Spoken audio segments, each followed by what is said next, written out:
BRS party నుంచి కాంగ్రెస్ లో చేరిన ఎమ్మెల్యేలపై కేటీఆర్ తీవ్రస్థాయిలో విరుచుకుపడ్డారు. వారికి నిజంగా దమ్ము ధైర్యం ఉంటే తక్షణమే తమ ఎమ్మెల్యే పదవులకు రాజీనామా చేసి ఉప ఎన్నికలను ఎదుర్కొని గెలవాలని ఆయన సవాల్ విసిరారు. ముఖ్యమంత్రి రేవంత్ రెడ్డి తన 20 నెలల పాలనలో ప్రజలకు ఏం చేశారో చెప్పుకొని ఒక ఉప ఎన్నికలకు రావాలని ప్రజాక్షేత్రంలోనే తేల్చుకుందామని కేటీఆర్ స్పష్టం చేశారు. పార్టీ ఫిరాయింపులపై సుప్రీంకోర్టు ఇటీవల ఇచ్చిన తీర్పుతో కాంగ్రెస్ లో చేరిన ఎమ్మెల్యేలలో ఓటమి భయం మొదలైందని కేటీఆర్ అన్నారు.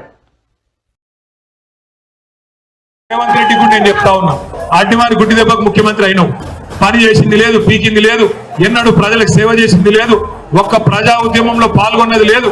ఏదో లక్కీ డ్రాల లక్కీ లాటరీ తలిగినట్టు తలిగింది. పని చేయి, ప్రజలకు వచ్చే పని చేయి, లేకపోతే ఒకటే జరుగుతుంది. గుర్తుపెట్టుకో, బై ఎలక్షన్స్ వస్తున్నాయి. అప్పుడు బై ఎలక్షన్స్ వస్తే కాంగ్రెస్ కు బై ఎలక్షన్ అయితే తప్ప ఈ బై ఎలక్షన్ ఇంకోటి కానే కాదు. బై చెప్పే ఎలక్షన్ అయితే కాంగ్రెస్ కు టాటా బై చెప్పి ఇక చాలు మీ దరిద్రం అని చెప్పి ఎలగొట్టే రోజులు దగ్గరలో ఉన్నాయి. మీ అందరినీ నేను ఒకటే కొడతా ఉన్నా, మనం ఎట్లాగో ఇప్పుడు కార్పొరేటర్ ఎలక్షన్ ఇంకో 6 నెలల్లో ఎదుర్కోవాల్సి ఉంటుంది. బై ఎలక్షన్ కూడా వస్తుంది, ఉప ఎన్నిక కూడా శేర్లింగంపల్లిలో మనందరం కలిసి కట్టుగా ఎదుర్కొందాం.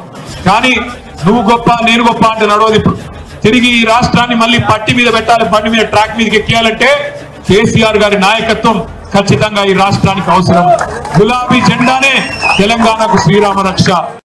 ఇవాళ చాలా విచిత్రమైన పరిస్థితి రాష్ట్రంలో నెలకొని ఉన్నది. 10 మంది బీఆర్ఎస్ ఎమ్మెల్యేలకు ఆయనే స్వయంగా కండువా కప్తాడు. వాళ్ళ ఇళ్లకు పోయి బతిమలాడి కాళ్ళు మొక్కి సామదాన భేద దండోపాయాలు ప్రయోగించి ఒక్కొక్కరిని ఒక్కొక్క వాళ్ళ ఇళ్లకు పోయి బతిమలాడి కాళ్ళు మొక్కి సామదాన భేద దండోపాయాలు ప్రయోగించి ఒక్కొక్కరిని ఒక్కో రకంగా ప్రలోభ పెట్టి ఆయననే కండువాలు కప్తాడు. ఇంటింటికి పోతాడు. ఆయననే ముఖ్యమంత్రి స్వయంగా ఎమ్మెల్యేల ఇళ్ల చుట్టూ తిరిగి కాళ్ళు వేలు పట్టుకొని మొత్తానికి కండువాలు కప్తాడు. అవన్నీ మళ్ళీ వాళ్ళ సోషల్ మీడియాలో, వాళ్ళ పేపర్లల్లా, వాళ్ళ ప్రసార మాధ్యమాలల్లా, వాళ్లకు డబ్బా కొట్టే బాకా ఛానళ్లల్లా ప్రముఖంగా వాళ్ళే రాసుకుంటారు. 10 మంది పోయినరు, అసలు ఎవరు మిగిలారు మీకు అని వాళ్ళే డైలాగులు కొడతారు. మేము గేట్లెత్తితే ఇది, గేట్లెత్తితే అది అని వాళ్ళే ఊకదంపుడు ఉపన్యాసాలు ముఖ్యమంత్రితో సహా ఆయన ప్రభుత్వంలోని మంత్రులు, కాంగ్రెస్ నాయకులు